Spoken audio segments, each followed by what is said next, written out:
오늘 말씀 제목은 참된 예배자의 자세, 참된 예배자의 자세라는 제목으로 말씀을 나누겠는데요.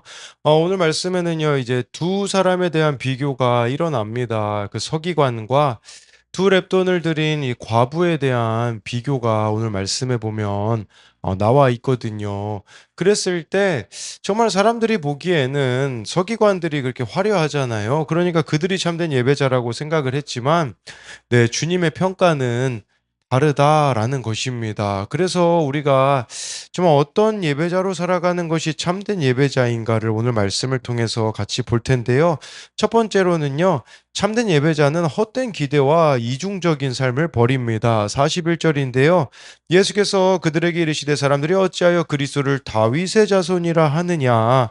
그러니까 예수님이요, 그리스도가 누구신지에 대해서 이들에게 물어봅니다. 그러니까 이들이 이해하고 있는 그리스도가 이 메시아라는 말이거든요. 그리스도는 헬라어, 메시아는 히브리어예요. 같은 말입니다. 그러니까 이들이 이해하고 있는 그 메시아관에 대하여서 예수님이 물어보시는 거죠. 쉽게 말씀드리자면 그리스도가 다윗의 자손이냐 아니면 다윗의 주님이냐 이렇게 물으신 거라고 볼 수 있어요. 당시 사람들은 메시아가 예, 다윗의 후손이라고 생각을 했습니다. 그들에게 가장 익숙한 메시아의 칭호는 다윗의 자손이었습니다. 물론 족보로 보자면 다윗의 자손으로 예수님이 오셨죠. 그런데 이 다윗의 자손이라는 말에는 그들의 그 바램이 담겨져 있었습니다. 그 당시 대부분 유대인들은요, 이 메시아가 다윗의 그 자손으로 온다라는 것을 어떻게 인식을 했냐면 정치적인 왕이자 정복하는 왕에 대한 기대를 가졌습니다. 뭐 예를 들자면요. 시편 2편에 나오는 그런 강력한 왕의 모습을 기대하고 있었다라는 거겠죠. 그러니까 예수님께서 지금 41절에 이 질문을 하고 있는 것은 그들이 가지고 있는 헛된 기대감을 깨뜨리기 위함이었다라는 것입니다. 그럼 우리도 신앙에서요. 헛된 기대를 가지고 있지 않는가? 이런 부분들을 우리가 생각해 봐야 되겠죠. 근데 이 헛된 기대가 왜 생깁니까? 그것은 우리가 말씀을 알지 못하고 있기 때문입니다. 또는 이 말씀을 볼 때 있잖아요. 예, 우리가 많이 쓰는 언어 중에 하나가 은혜 받았습니다라는 그런 말을 쓸 때가 참 많이 있습니다. 근데 그 은혜 받았다라는 게요. 자칫 잘못하면요. 내 입맛에 맞는 말을 들었기 때문에 은혜 받았다라는 경우들이 있어요. 내 생각과 일치하기 때문에 은혜 받았다라고 하는데 중요한 것은 내 생각과 다르다고 할지라도 내 생각이 깨뜨려진다고 할지라도 사실 여러분 은혜 받았다라는 것은 내 생각이 깨뜨려지고 회개가 일어나는 게 진짜 은혜 받은 게 아니겠습니까? 그러니까 자기 강화를 시켜주는 말씀이 아니라 자기 부인을 시켜주는 말씀이 진정한 은혜 받은 말씀이라고 할 수가 있겠죠. 근데 이들은 자기를 강화시켜주는 내가 기대하는 이 강력한 왕으로서의 메시아를 이렇게 이들이 바랬다라는 것입니다. 42절부터 44절에 예수님이 말씀을 들어서 설명을 해주십니다. 시편에 다윗이 친히 말하였으되 주께서 내 주께 이르시되 내가 내 원수를 내 발등상으로 삼을 때까지 내 우편에 앉았으라 하셨도다 하였느니라. 그런즉 다윗이 그리스도를 주라 칭하였으니 어찌 그의 자손이 되겠느냐 하시니라. 말씀을 바로 알라는 것이겠죠. 그래서 예수님께서는요.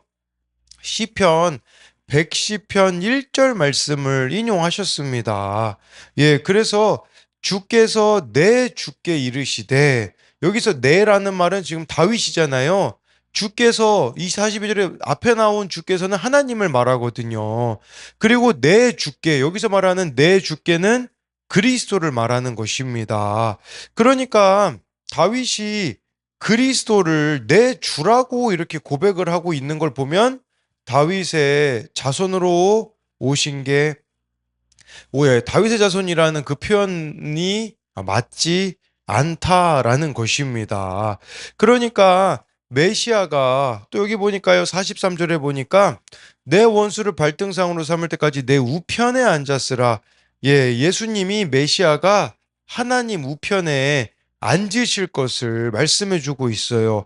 내 원수를 내 발등상으로 삼을 때까지, 이 발등상으로 삼을 때까지라는 것은요, 고대 중동 지역에서 전쟁에 패한 왕은 패배와 복종의 표시로 승리한 왕의 발 아래 목을 밟혔다라고 합니다. 근데 이 원수를 그 당시 사람들은 뭐 이렇게 생각을 했겠죠. 로마가 원수라고 생각했겠죠. 그런데 예, 이 말씀은 그 정도를 말하는 게 아니라는 것을, 정말 이 사탄의 권세를 예, 멸하기 위하여서 예수님이 이 땅에 오신 것임을, 구원자로서 오시는 것임을 보여주고 있는 것이겠죠. 그러니까 예수님에 대하여서 이렇게 바르게 알아야 된다고 하시면서 44절에 다윗이 그리스도를 주라고 하였습니다. 그래서 어찌 그의 자손이 되겠느냐라고 예수님이 말씀하신 것이죠. 예수님이 이렇게 지적하신 목적은 당시 유대인들이 그리스도를 다윗의 자손이라고 부르며 군사적인 영웅을 기대했는데 이것이 잘못되었다라는 것이에요. 네. 그 또한 그리스도가 다윗과 유사하거나 열등한 인간 왕에 불과한 존재가 아니라 다윗보다 훨씬 위대한 신적 존재임을 암시하기 위해서입니다. 그렇기에 우리에게 필요한 것은 예수님에 대한 바른 이해라고 할 수 있습니다. 헛된 기대를 버리셔야 된다라는 것이죠. 여러분, 그 기도만 하시는 분들이 있는데요. 그게 위험할 수 있습니다. 왜 그런 줄 아십니까? 말씀을 제대로 알지 못하면 헛된 기대를 계속해서 투영할 수밖에 없기 때문인 것이죠. 그렇기 때문에 정말 우리가 말씀을 통해서 예수님이 어떤 분이신지를 알고 나아가야 되는 것이에요. 그래서 참된 예배자는 이 헛된 기대를 버린다. 즉 말씀을 제대로 알아가는 자다라는 것이고요. 45절 46절에요. 이제 이들의 이중적인 삶이 나옵니다.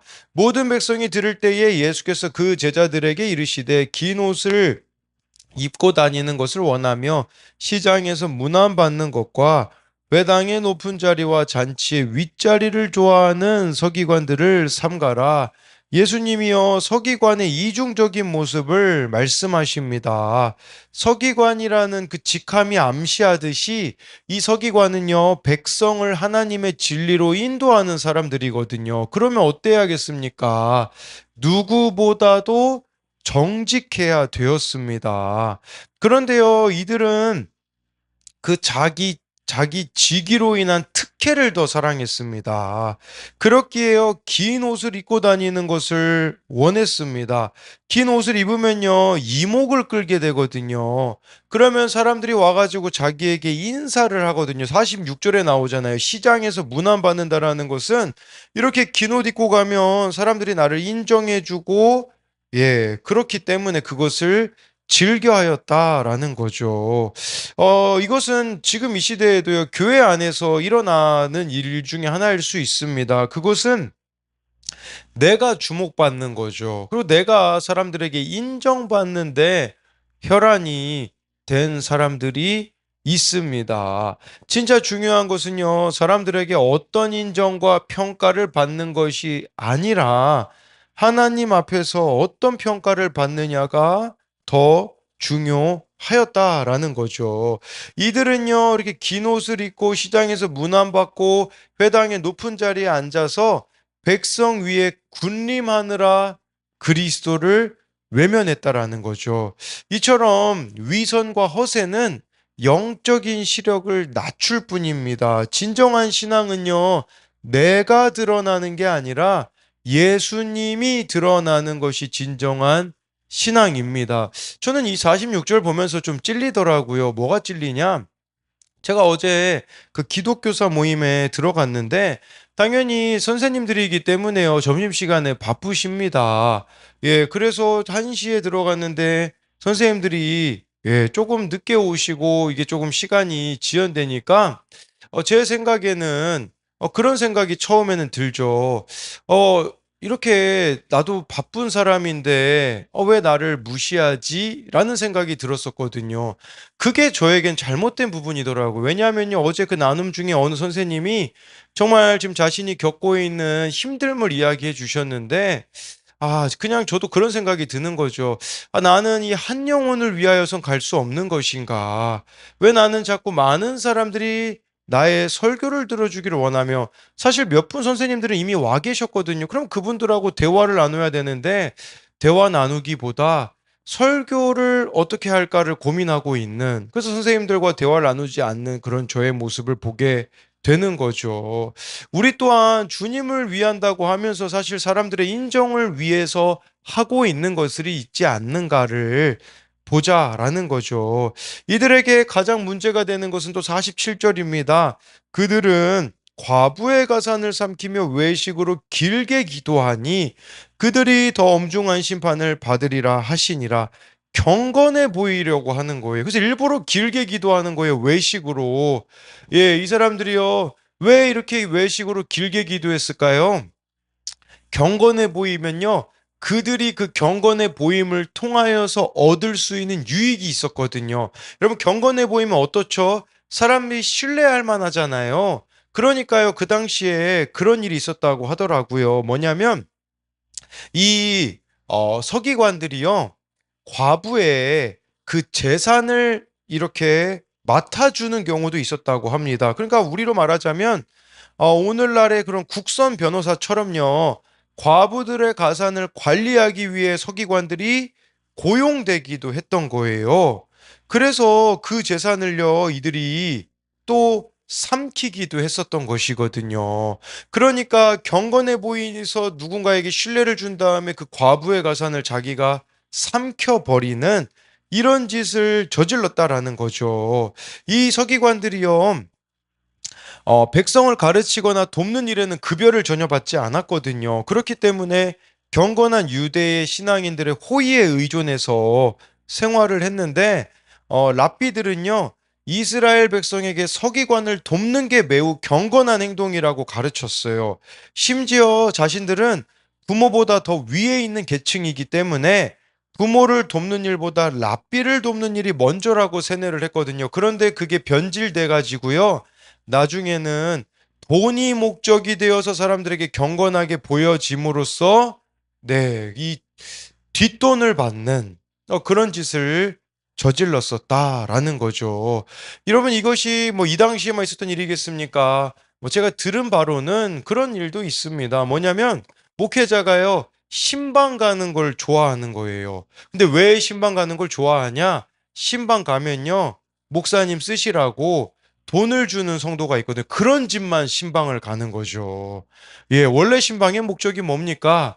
성도들을 돌아보고, 또, 이렇게 말씀을 가르치는 게 아니겠습니까? 그런데 그게 목적이 아니라 다른 속마음을 가지고 있는 거죠. 그게 이중적인 삶이 아니겠습니까? 그래서 이 사람들이요, 이렇게 이중적인 삶을 살았던 것처럼 나에게는 이런 이중성이 있지 않는가라는 부분들도 생각해 봐야 되는 거죠. 그래서 이것에 대한 두 가지 적용 질문도요. 예수님보다 내가 드러나는 것에 노력을 기울이지는 않습니까? 예수님을 내 삶의 주인으로 겸손히 모십니까? 나의 신앙생활에서 겉모습과 내면이 일치하지 않는 부분은 무엇입니까? 두 번째로는요, 참된 예배자는 하나님께 삶을 온전히 맡깁니다. 1, 2절인데요. 예수께서 눈을 들어 부자들이 헌금하며 헌금 넣는 것을 보시고 또 어떤 가난한 과부가 두 렙돈 넣는 것을 보시고, 저는요 오늘 이 본문이 참 이렇게 잘했다라는 생각이 들어요. 왜냐하면 우리는요 이 21장, 지금 우리가 21장으로 넘어갔잖아요. 1절부터 4절만 보고서는 대부분 설교가 어떠냐? 이런 식이죠. 과부가 두 렙돈을 드렸듯이 하나님께 아낌없이 드려야 됩니다. 이 설교만 여러분들이 많이 들으셨을 거예요. 그런데요, 중요한 것은 앞의 내용하고 비교에 되어져 있는 거예요. 앞의 내용이 47절, 그러니까 20장 47절에 과부의 가산을 삼켰다라는 거거든요. 그러니까 이 두 개가 연결된다라는 건 무슨 말이냐면 성전이 있잖아요. 이게 막 우리가 단순히 막 과부처럼 하나님께 전부를 드려야 됩니다라는 메시지에만 초점을 맞출 게 아니라 쉽게 말씀드리면요. 성전이 제 기능을 못하고 있다라는 뜻이에요. 성전이. 예, 그러니까 성전이 제 기능을 하지 못하기 때문에 이 과부가 보호받지 못하고 있음을 보여주는 것이겠죠. 성전이 제 기능을 하였다면 이 과부는 돌봄을 받았을 것이라는 거죠. 근데 이 과부에 대하여서는 관심이 없는 지도자들의 모습을 예수님이 이렇게 책망하시는 것을 보여주는 것이에요. 그래서 헌금함에 1절에 보니까요. 헌금 넣는 걸 예수님이 보셨다고 하는데요. 이 헌금함이요. 당시에 입구가 그 나팔처럼 되어 있어서요. 동전을 넣으면 이제 소리가 잘 나게 되어 있는 거죠. 그러니까 부자들 중에는요. 그렇게 과시하기 위해서 있잖아요. 일부러 그 큰 돈을 있잖아요. 잔돈으로 바꾸는 거예요. 많이 넣는 거 드러내려고 했던 사람들이 있었거든요. 예, 그런데 여기 보니까 이 과부는 두 렙돈을 넣었습니다. 여러분, 이 두 렙돈 엄청 작은 돈이거든요. 한 데나리온의 128분의 1 정도 된다고 하더라고. 한 데나리온이 하루 노동자 품삯이거든요. 그러면 두 렙돈이라고 치면 그거의 128분의 1이면요. 대략 우리나라 돈으로 한 2,000원, 3,000원 정도 되는 그 돈을 어떤 과부가 바치고 있는 것입니다. 예, 그랬을 때 3, 4절에 예수님이 이 과부에 대한 평가가 나오거든요. 이르시되 내가 참으로 너에게 말하노니 이 가난한 과부가 다른 모든 사람보다 많이 넣었도다. 저들은 그 풍족한 중에서 헌금을 넣었거니와 이 과부는 그 가난한 중에서 자기가 가지고 있는 생활비 전부를 넣었느니라 하시니 이 과부는요 두 렙돈을 헌금하며 떨어뜨렸는데 예수님의 평가는 다른 모든 사람보다 많이 넣었다라고 말씀해주고 있습니다. 여러분, 우리가 이걸 아셔야 돼요. 여러분, 우리는 상대적인 평가에 민감하잖아요. 내가 누구보다 더 헌금했는가? 상대적이거든요. 그런데요, 우리에 대한 평가는 절대적이라는 걸 보셔야 됩니다. 예수님이 우리에 대하여 뭐라고 평가를 내리시는가? 우리의 형편을 아시잖아요. 근데 저는 이 말씀이 이렇게 다가오더라고요. 그게 과연 최선인가? 라는 부분이죠. 이게 단순히 헌금에 대한 부분뿐 아니라, 여러분, 우리가요, 하나님께 시간을 드리고, 또 이렇게 물질을 드리고, 나아가는 게 이게 지금 최선인가에 대한 부분들에 대한 고민이 있었으면 좋겠다라는 것이겠죠. 그래서 우리가 오늘 이 말씀 묵상도 마찬가지지 않겠습니까? 누군가에게는 이 말씀 묵상이 정말 은혜가 되어지는 사람이 있어요. 저는 그 은혜에 대한 기준이 최선인 사람들에게는 은혜가 된다고 봅니다. 그런데 하나님에 대한 것들은요, 최소로 해놓고 나에 대한 것은 최대치로 만들어 놓는 그런 삶의 구조로 갈 때에 과연 이 말씀이 은혜가 될 수 있겠습니까? 그러니까 하나님이 우리에게 원하시는 것은 최선의 것인가를 원하신다라는 것이죠. 사실 여러분 이 과부는요. 두 렙돈이 아니라 한 렙돈만 드려도 되지 않았겠습니까? 그런 계산이 되잖아요. 하나님께 그래도 내가 절반은 드리고 이 절반은 오늘 먹어야지, 살아야지 누가 뭐라고 하겠습니까?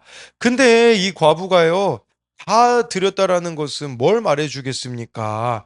하나님은 하나님에 대한 그녀의 온전한 신뢰와 헌신을 보여주는 것이에요. 하나님께 이렇게 드림으로써 내 삶을 온전히 맡긴다라는 거죠. 오늘 저와 여러분들이 하나님께 이런 아낌없는 헌신을 했으면 좋겠습니다. 오늘 내가 드릴 수 있는 이 두 렙돈, 여러분 두 렙돈이 많은 게 아니잖아요. 하나님이 여러분들에게 원하시는 건 사실 그렇게 많은 게 아니거든요. 오늘 나의 그 두 렙돈과 같은 최선의 순종이 있잖아요. 그걸 하나님이 우리들에게 원하신다라는 것을 여러분들이 기억함으로써 그렇게 주님께 온전히 삶을 맡길 때에 하나님께서 우리들을 책임지시고 인도해 주신다라는 것을 기억했으면 좋겠습니다. 이것에 대한 두 가지 적용은요. 나는 어떤 마음으로 하나님을 예배하고 헌신합니까? 삶에서 하나님께 온전히 드리지 못하고 있는 부분은 무엇입니까? 또 한 가지는요. 사람 앞에 잘 보이기 위해 마지못해 헌금 예배를 드리지는 않습니까? 또는 저는 그렇게도 말하고 싶어요. 오늘 하나님 앞에서 나의 모습이 최선입니까? 그래서 여러분들이 하나님 앞에 최선으로 나아가는 우리들이 되었으면 좋겠습니다.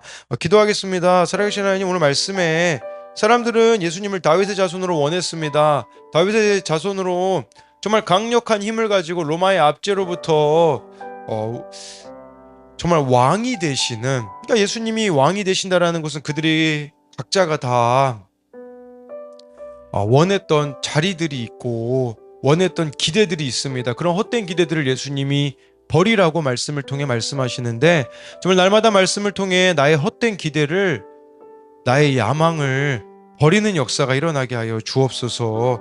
뿐만 아니라 정말 이중적인 삶을 청산하라고, 정말 경건의 모양이 아니라 경건의 능력으로 살아가는 우리들이 되어지기 원합니다.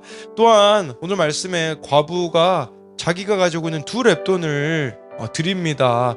정말 성전이 제 기능을 하였다면 이 과부는 돌봄을 받았을 것입니다. 그러나 이 과부에 대하여서는 무관심한 종교 지도자들이 있는데, 우리 옆에도 과부와 같은 약자들이 있습니다.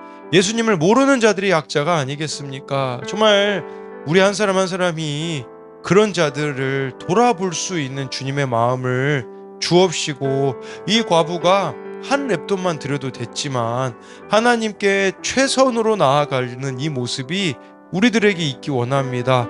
오늘 주신 이 말씀에 최선의 적용으로, 2렙돈과 같은 적용으로 나아갈 때에 하나님이 행하시는 일을 경험하는 하루가 되게 하여 주실 것을 믿으며 살아계신 예수님 이름으로 기도드립니다. 아멘.